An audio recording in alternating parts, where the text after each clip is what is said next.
He had always been careful, the kind of teenager who preferred walking alone at night, rather than getting caught up in trouble with friends who liked to test limits.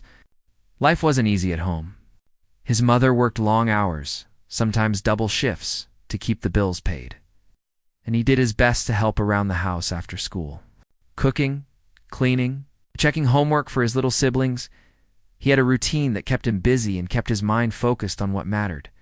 That evening, after finishing his homework and helping his younger brother with a reading exercise, he decided to take the short walk to the corner store to grab a snack. It was a quiet neighborhood, and he usually felt safe enough, though he always made sure to stay aware of his surroundings. He had barely stepped onto the sidewalk when he noticed flashing lights in the distance. At first, he thought it was just a routine traffic stop. But then he saw the police cars slowly pulling toward him, tires crunching against the gravel on the side of the road. He froze for a moment, unsure why they would be coming in his direction. A uniformed officer stepped out of one of the cars and waved him over. The teen's stomach sank. Something about the officer's stern expression made him uneasy. He stopped walking and raised his hand slightly, a sign of cooperation. Though he didn't know what to expect. "Evening," the officer said, his voice firm. "Do you mind telling me where you were just now?" I was just walking home from the corner store," the teen replied cautiously. "I haven't done anything wrong. I just went to get some snacks." The officer's eyes narrowed, and he glanced at a notebook he was holding. "You look just like someone we're looking for. A robbery happened down the street a few minutes ago, and witnesses say the suspect ran toward this area. You fit the description." The teen's heart started racing. He had never been in trouble with the police before. He knew who the officer was talking about. It was the news about the store robbery from earlier that evening, but he had nothing to do with it. "I didn't do anything," he said firmly. "I was at home until I decided to walk here. You can check my house, ask my mom, anyone. I don't know anything about a robbery." The officer didn't answer right away. Instead, he took a step closer, his hands resting on his belt. His body language was calm but imposing, the kind that made people instinctively want to comply even if they knew they were innocent. "I need you to come with me," he said. "We're going to ask you a few questions at the station. Just a few, and then you can go. It's better if you cooperate." The teen hesitated. He wanted to call his mother first. He wanted to tell her what was happening. But the officer motioned again, and another police car pulled up, blocking part of the sidewalk. There was nowhere to go. The teen slowly nodded, understanding he had little choice.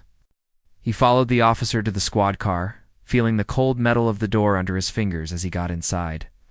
The officer closed the door and got in himself. They drove toward the station in silence.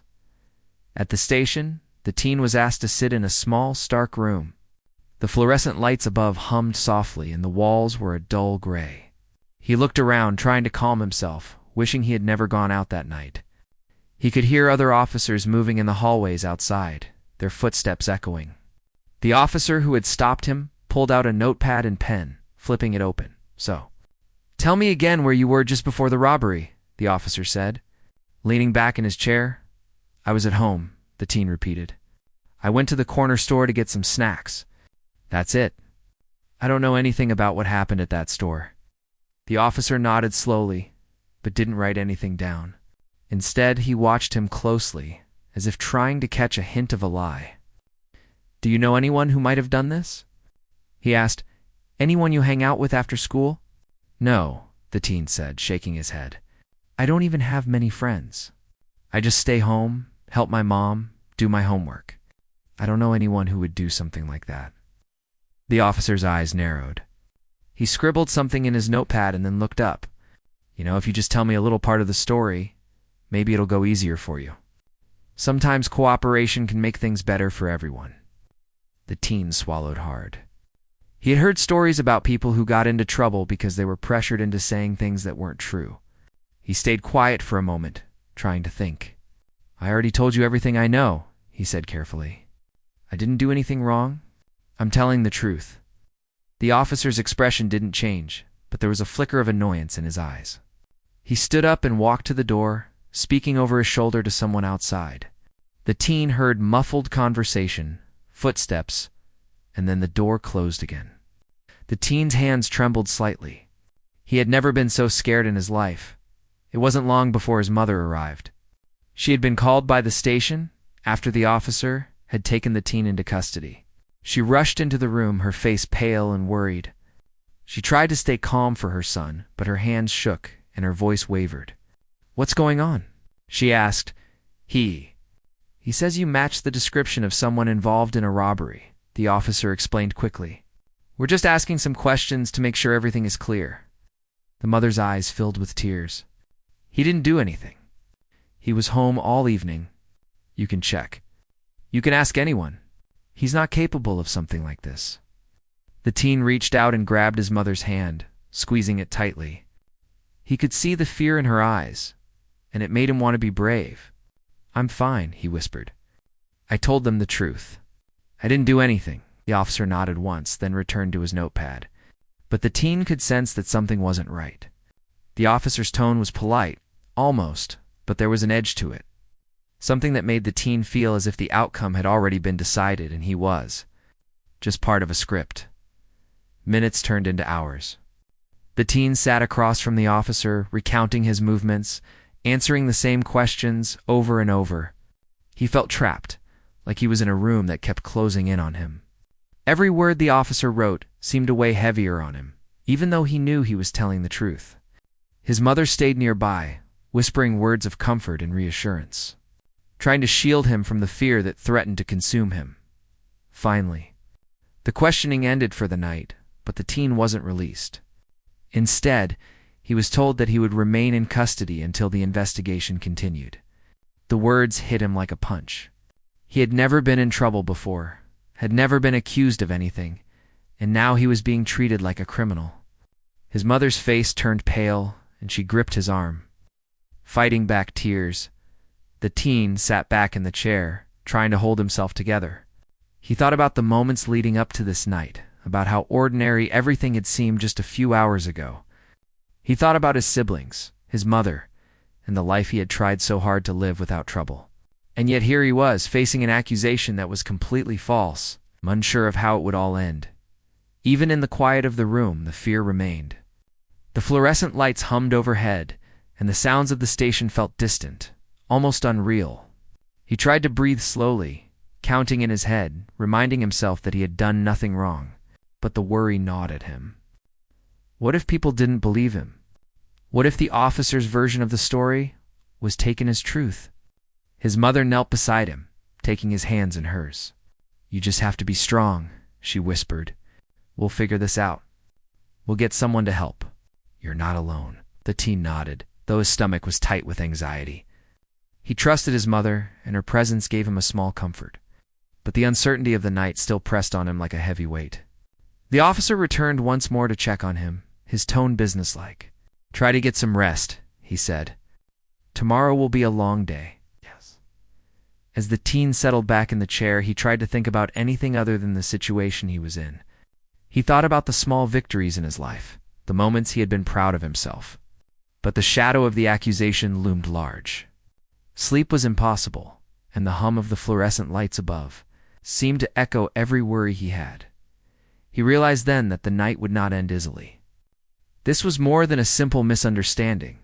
Something deeper was happening, and he had to be prepared for what came next. He didn't yet know it, but the coming days would test his courage, his patience, and the truth itself. Outside the small room, the station continued its rhythm of movement, voices, and radio chatter. Inside, the teen and his mother held on to each other, clinging to the belief that the truth would eventually be heard, that justice could still prevail. And in that quiet, tense moment, he made a silent promise to himself. No matter what happened, he would not give up. He would not lie. He would face the next day, as he had faced every challenge in his life, with honesty, with courage, and with hope. The next morning, the teen woke to the harsh sound of a metal door slamming somewhere in the station. He rubbed his eyes, trying to shake the restless sleep that had offered little comfort. His body was tense, and every sound seemed amplified. The fluorescent lights felt even brighter after the dark of night, and the room seemed colder somehow. He was alone for a moment, and the silence pressed down on him. When the officer returned, he didn't smile or greet him. Instead, he walked straight to the table, his notepad in hand. "Let's go over everything again," he said, opening the pad to the previous night's notes. The teen felt a familiar tightening in his chest. He had already answered these questions, told the same story. But he knew that the officer's tone suggested this wasn't just a routine check. There was an expectation, a hidden pressure that made the teen feel as if saying the wrong thing could turn the situation even worse. "I've already told you everything," the teen said carefully. "I don't know anything about the robbery. I was home and then walked to the store. That's all." The officer looked up from his pad, his expression unreadable. "Sometimes people forget details," he said slowly. "If you just help me remember, it can make things easier for everyone. You don't want this to be harder than it has to be, do you?" The teen shook his head. "I'm telling the truth. I don't know anything." The officer leaned back in his chair, tapping his pen on the notepad. I see," he said. Then he wrote something down quickly, glancing up at the teen for a moment. Before returning to his notes, the teen noticed the way the officer kept glancing at the door, speaking in quiet tones to someone outside, and writing things that didn't seem to match what he was actually saying. A sinking feeling settled in his stomach. He had heard whispers about officers who changed reports to make their cases look stronger. But he never imagined he could be caught in something like that. By mid-morning, his mother arrived again. She had called a lawyer she knew from a nearby office, someone who had helped others in difficult situations. The lawyer came in, a calm presence, carrying a small briefcase and a notebook. She knelt beside the teen, placing a hand on his shoulder. "I'm here to help you," she said softly. "We're going to make sure the truth comes out." The lawyer asked the teen to recount everything again, carefully writing down each detail. The teen spoke slowly, choosing each word. He described the exact route he had walked, what he had seen, what he had done at the corner store, even what snacks he had bought. The lawyer nodded, reassuring him that every detail mattered. "Stay honest," she said. "We'll check everything and make sure nothing can be twisted against you." Meanwhile, outside the room, the officer was speaking with another colleague. The teen could hear bits of their conversation through the partially opened door. Words like suspicious and hesitated floated into the room. The teen frowned. Hesitated. He hadn't hesitated at all. He had answered every question clearly. It felt as if someone was trying to rewrite reality to make him look guilty.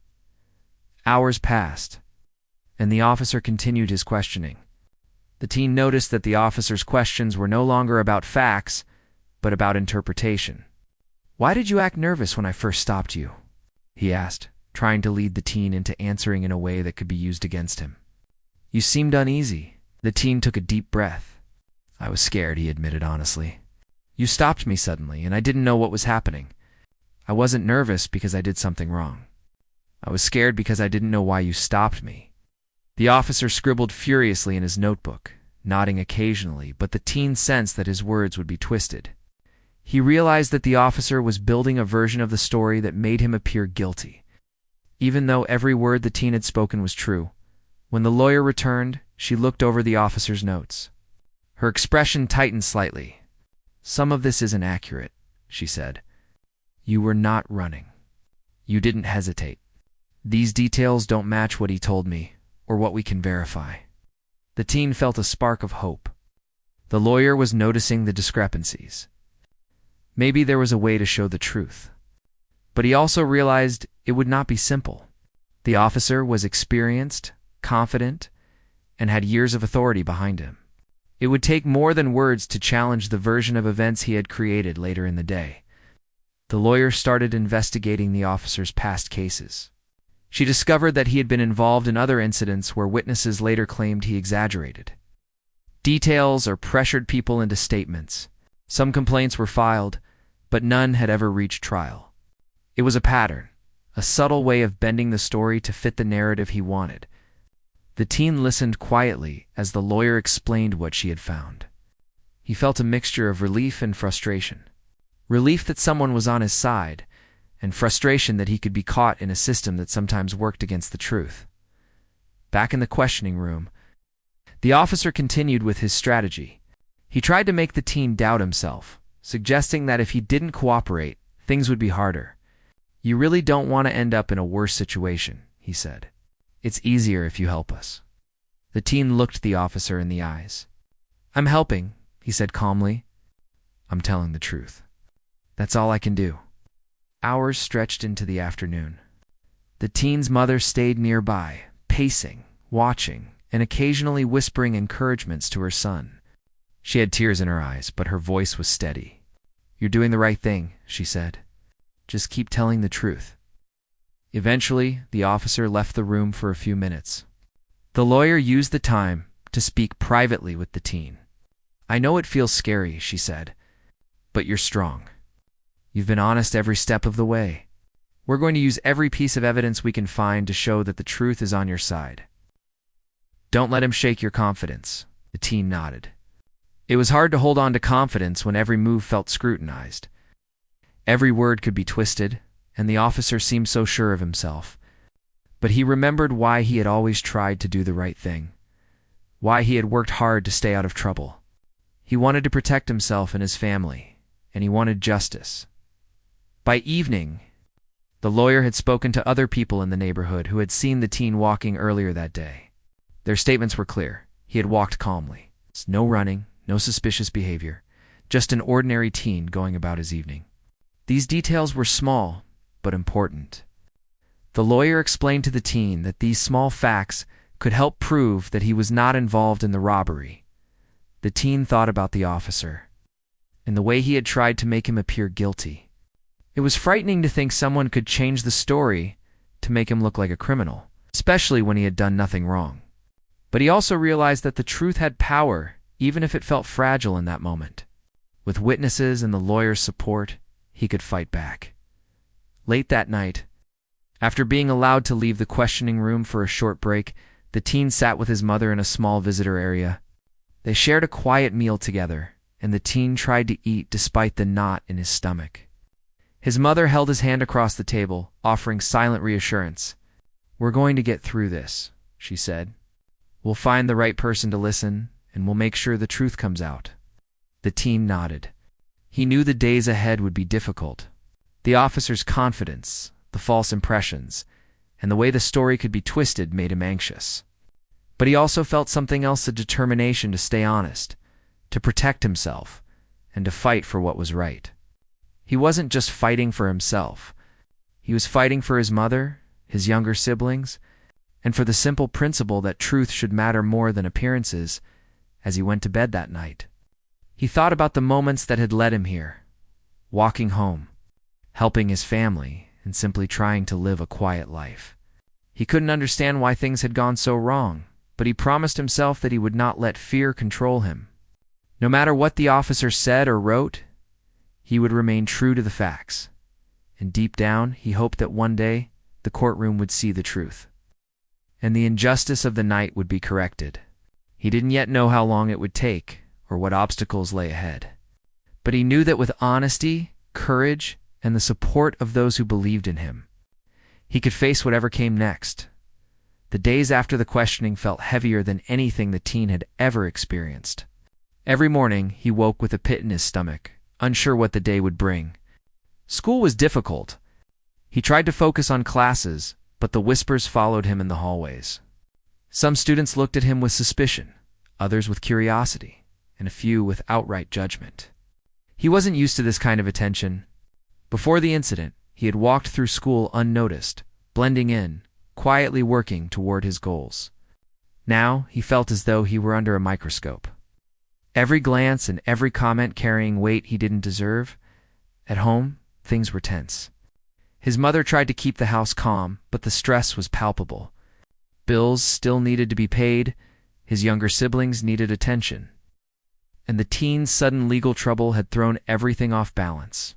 Still, they tried to maintain a sense of normalcy. Dinner was quieter than usual, and conversations were short and careful. Every time the phone rang, his mother flinched.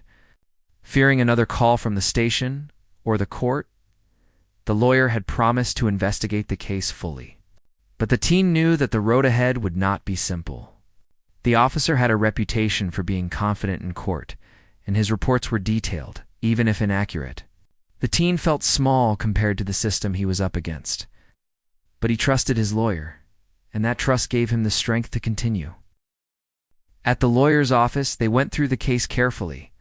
She explained that the officer's report would be used by the prosecution to show the teen's supposed suspicious behavior. Every note, every observation, every interpretation of body language could be presented as evidence.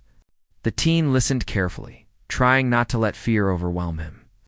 "We have witnesses and other evidence that show the truth," the lawyer assured him.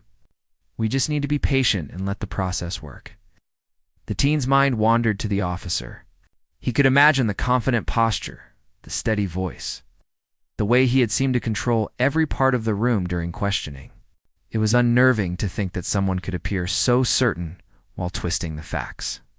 But he also remembered the small glimmers of hope, the neighbor who had seen him walking calmly, the receipts from the store, and the lawyer's careful attention to every detail. Each piece built a small fortress around the truth, something solid to lean on in a world that suddenly felt uncertain. As the week progressed, the teen's anxiety increased. He had to meet with the school counselor to address the whispers and stares that followed him. He tried to explain, but the counselor had little power to change the way other students acted. Still, speaking aloud about the situation helped him process his feelings. He realized that even though the public eye was on him, he had control over how he reacted.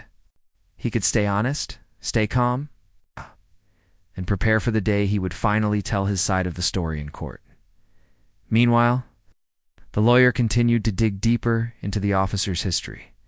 She found documents detailing complaints that had never led to formal charges, but showed a troubling pattern. The officer had often pushed narratives in ways that made people appear guilty even when they were innocent. Some complaints came from civilians, others from colleagues, but all pointed to a consistent method of bending details. The teen listened carefully as she explained this. "This is what we will use to challenge him," she said. "It shows a pattern. It shows that his word cannot always be trusted without verification." Despite this preparation, the teen couldn't shake the feeling of being caught in a storm. Every time he walked down the street, he felt the eyes of neighbors on him. Every time he went out, he wondered if someone would assume he was guilty just because of the officer's report. At school, whispers followed him in classrooms and hallways. Some of his teachers tried to offer support, but he could sense the subtle shift in their attitudes. He wasn't being treated like a student. He was being treated like a suspect. One afternoon, the lawyer took him aside and explained the next steps. "We're going to need to be ready for trial. The officer will be confident. He will present his version as truth. But we have evidence, witnesses, and a clear story that shows what really happened. The key is to remain calm and consistent." The teen nodded, though the weight of the situation pressed heavily on him. He wanted nothing more than to return to his normal life, to walk home from school without fear, to help his mother without worrying about the officer or the accusations. But he knew that would have to wait until the court heard the truth. In the evenings, he spent time with his mother, helping her around the house. It was a small comfort, a reminder of the life he had fought to live before this nightmare began.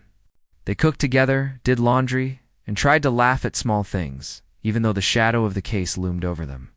These moments gave the teen strength, reminding him that he wasn't alone, and that he had people who believed in him no matter what. As trial day approached, the community began to take notice.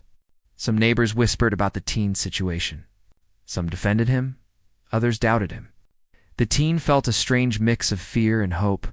He was aware that public perception could sway opinions, but he also knew that truth was stronger than rumor if presented clearly.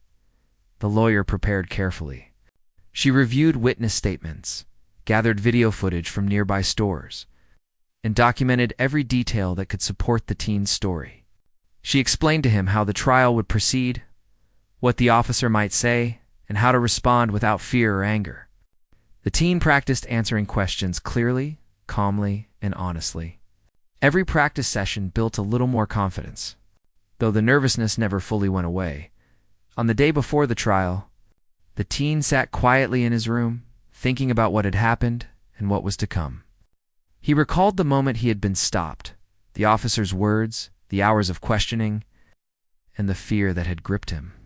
He also remembered the support of his mother and his lawyer, the small but powerful evidence that showed the truth. These thoughts created a strange mix of dread and determination. He realized that this case was about more than just him. It was about standing up for honesty, for being treated fairly, and for making sure that truth mattered even when someone powerful tried to change it. It was a lesson he hadn't expected to learn at such a young age, but one that had already shaped him in ways he couldn't ignore. That night, he barely slept. His mind raced with what might happen in court, imagining every scenario. He wondered how the officer would present his version, how the jury would react, and whether the evidence would be enough to prove his innocence. Yet beneath the anxiety, there was a spark of courage. He had survived the questioning. He had remained honest. And now he would face the courtroom with the same honesty, the same resolve. The morning of the trial arrived with a sense of finality. The teen and his mother left the house early, walking to the courthouse with the lawyer by their side. Each step felt heavy, but also purposeful.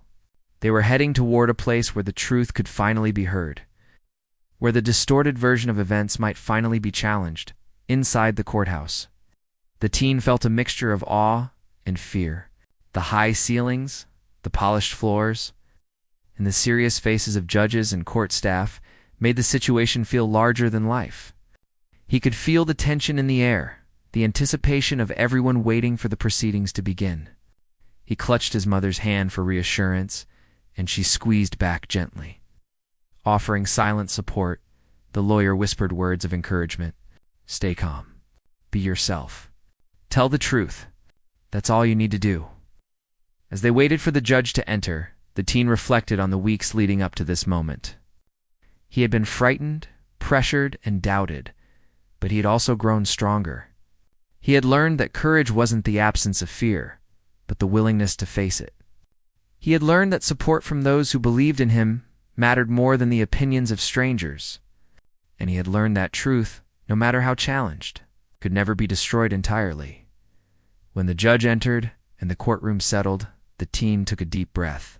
The officer was already there, confident, poised, ready to tell his version of the story. The teen felt the weight of the moment, but also the clarity of purpose. He knew that his words, his honesty, and the evidence gathered by his lawyer were his strongest allies.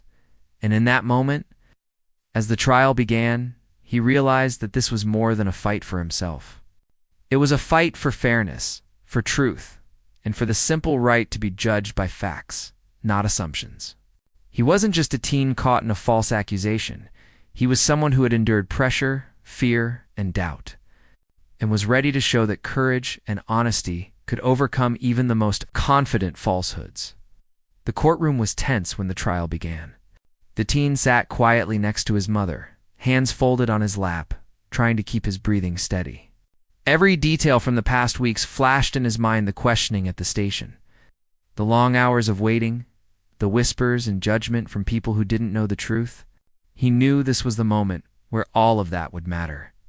He had to stay calm, focused, and honest, no matter what the officer said.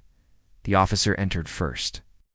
Walking with the confident posture he had carried from the beginning, he nodded at the judge and then toward the jury, as if he already expected them to believe every word he spoke. His confidence made the teen's stomach tighten. He knew the officer had prepared carefully, rehearsed every detail, and intended to make himself look flawless. When the officer began his testimony, he spoke in a steady, measured voice.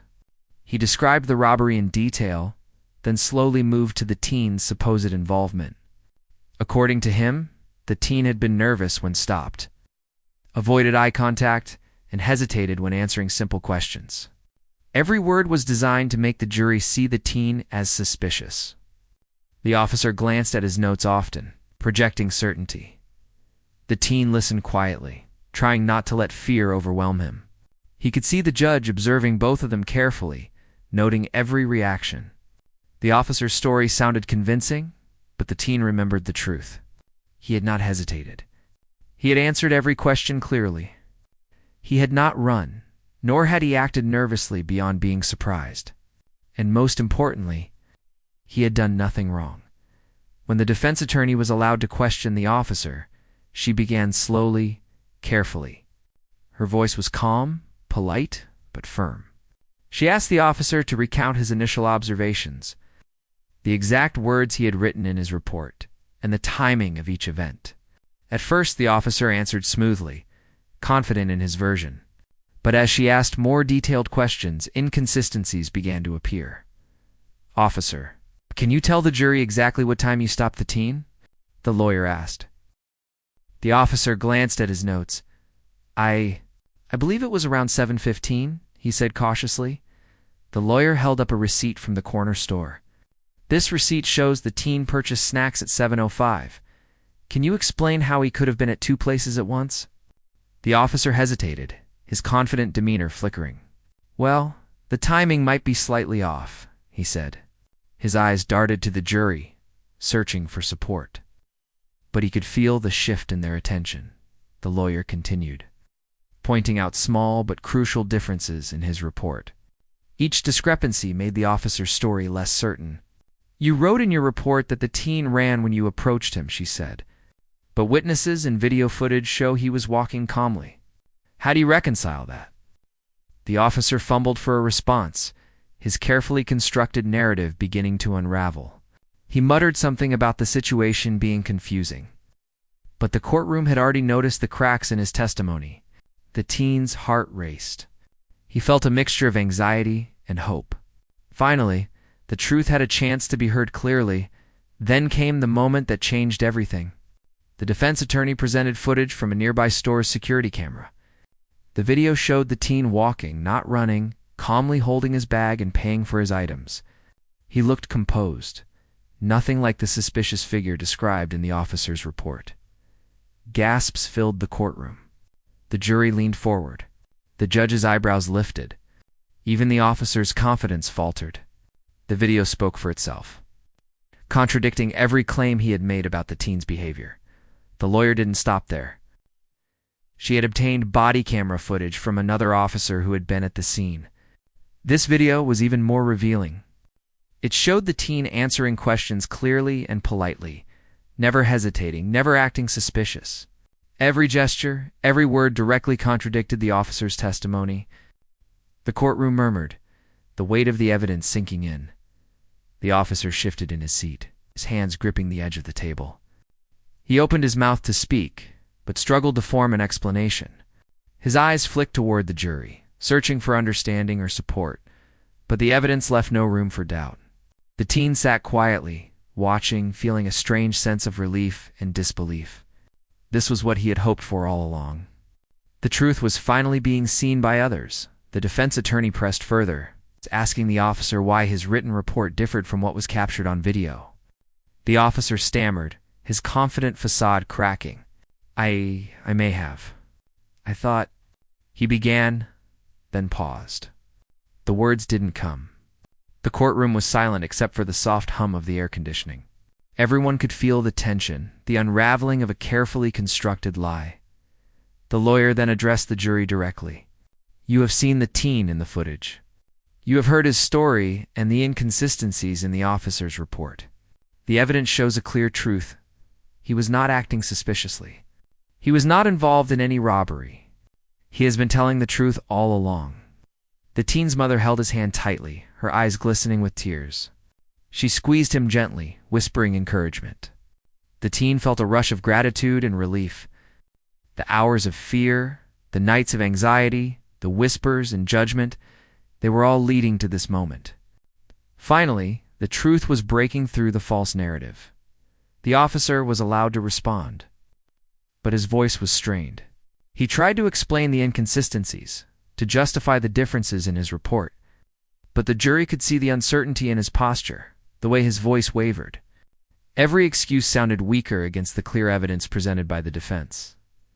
As the testimony concluded, the judge called a brief recess. The courtroom emptied slightly, but the energy remained heavy with anticipation. The teen and his mother sat together, holding hands and whispering quietly. "You've been so brave," his mother said. "I'm so proud of you." The teen nodded, feeling a mixture of exhaustion and hope. He had faced fear, pressure, and doubt, but he had stayed true to the facts. Now the courtroom was beginning to see the real story, the truth that had been hidden behind an officer's confident words. When the trial resumed, the atmosphere was different. The officer's credibility had been challenged, and the evidence from the video footage had shifted attention to the teen's honesty. The lawyer introduced witnesses who had seen the teen walking home, calm and composed, at the time of the robbery. Each statement reinforced the same truth. The teen had done nothing wrong. The jury listened intently, their expressions reflecting the clarity of the evidence. The teen felt a sense of empowerment he had never experienced before. It was not just about clearing his name. It was about standing up for fairness and honesty, about showing that truth could withstand even the most confident. Falsehoods, the defense attorney summarized the case with clarity and passion.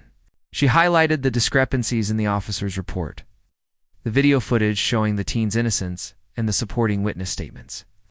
She spoke directly to the jury about the importance of judging facts, not assumptions, and of recognizing the courage it took for the teen to remain honest under pressure. The teen sat quietly, listening, absorbing the words, and feeling the tension ease slightly. He realized that the courtroom had shifted. What had once felt like an overwhelming battle against authority now felt like a fight where justice had a chance. The jury was seeing the truth, and the teen's honesty was shining through.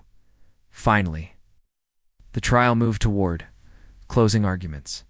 The lawyer reinforced the teen's innocence, the reliability of the evidence, and the pattern of inconsistencies in the officer's report. She urged the jury to consider carefully what they had seen, to focus on facts rather than assumptions.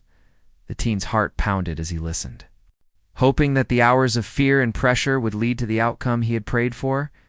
He looked at his mother, who gave him a reassuring nod.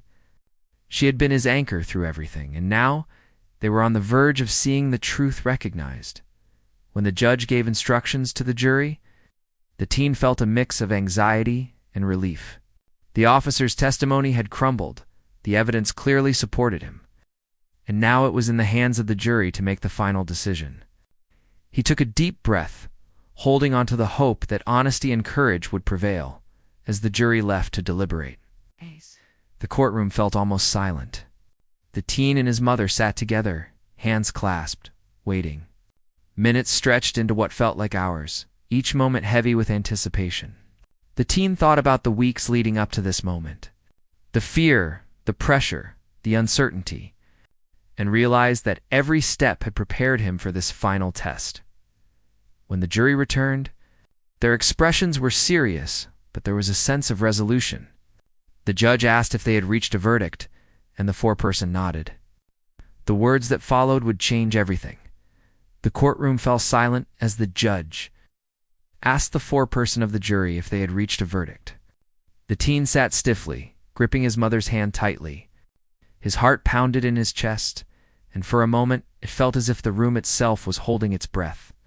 Every second stretched endlessly, each one filled with tension and hope. He thought about the days and nights of fear, the hours spent with his lawyer reviewing evidence, and the moments when he had wondered if the truth would ever be recognized. The foreperson cleared their throat. "We have reached a verdict," they said. The words hung in the air, heavy with importance. The teen closed his eyes for a brief moment, taking a deep breath. His mother squeezed his hand, whispering quietly, "No matter what happens, you stayed honest. That matters." The foreperson continued. "We, the jury, find the defendant not guilty on all charges." Relief crashed over the teen like a wave. He opened his eyes, staring at the jury, then at the judge, as the words sank in. The tension in his shoulders eased slightly, tears welling up in his eyes. He had been accused, judged unfairly, and pressured, but now the truth had finally been recognized. He had been honest, and justice had prevailed. His mother pulled him into a tight embrace, holding him as if she would never let go. Her tears flowed freely, mixing with his own. "It's over," she whispered. "You're free. You're safe. You did everything right." The teen could hardly believe it. The fear, the endless questioning, the false reports, all of it had come to an end. He felt a mixture of exhaustion and elation, a strange combination of emotions that made it difficult to even move. The courtroom, once tense and intimidating, now felt like a place where truth had been restored. If only for this moment, the officer who had testified sat quietly, his confident demeanor gone. He avoided eye contact, his usual composure replaced by a thin veil of embarrassment and uncertainty. The jury had seen the evidence, the videos, and the witnesses. They had seen the teen's honesty shine through, and they had rejected the version of events the officer had tried to present. The judge nodded to the teen and his mother. This verdict recognizes the truth and the evidence presented. Let this be a reminder that honesty and justice can prevail, even when challenged. The teen and his mother left the courtroom slowly, the weight of the past weeks still pressing on them, but now replaced with a sense of freedom and hope. Outside, a small crowd had gathered, some neighbors and community members who had followed the case. Their faces reflected surprise, relief, and support. Some whispered words of congratulations, while others simply smiled, acknowledging the teen's courage. The teen felt a strange mixture of emotions. He was relieved, yes, but also overwhelmed by the intensity of what had just happened. For weeks, he had lived under the shadow of accusation, uncertain if anyone would believe him.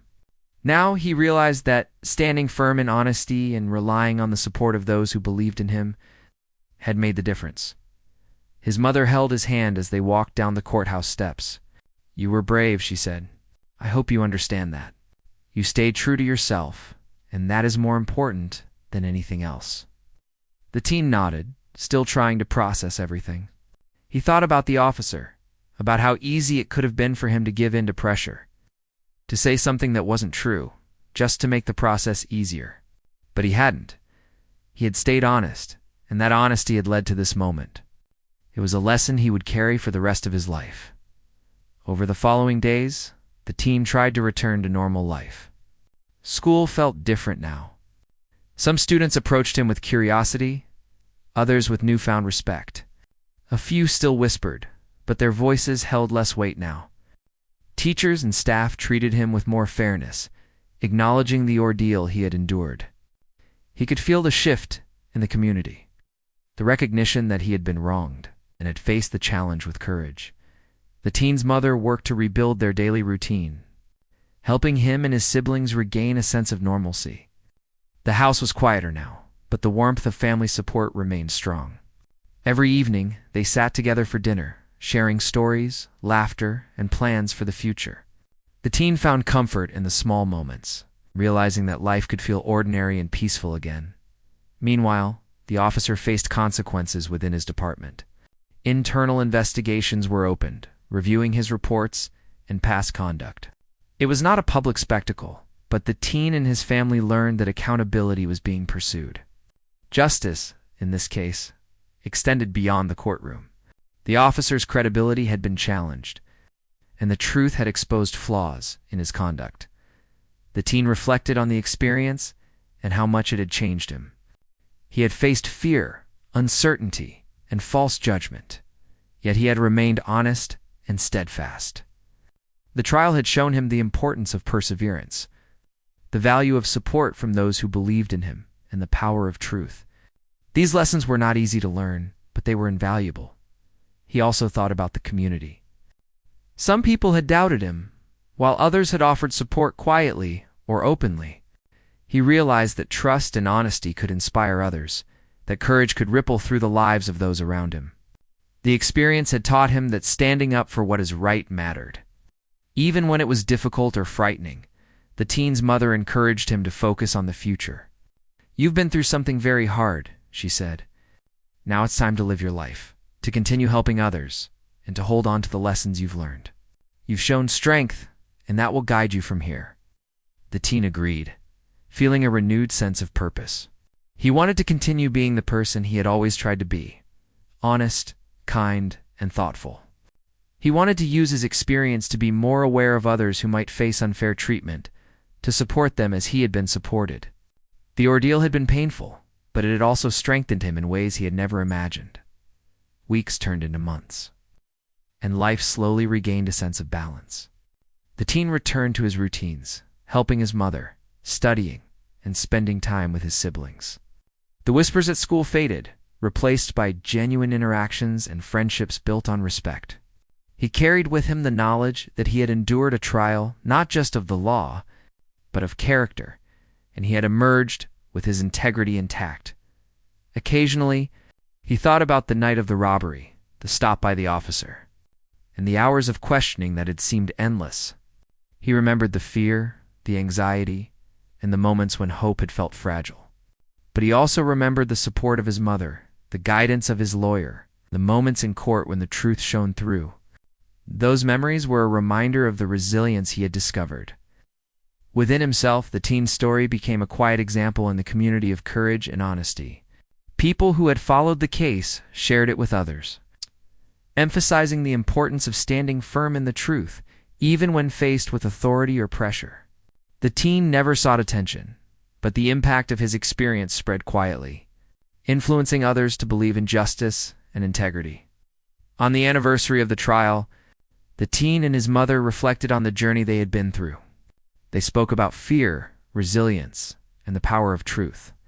The teen realized that while the events had been difficult, they had shaped him into someone stronger, more aware, and more determined to act with honesty and courage in every aspect of life.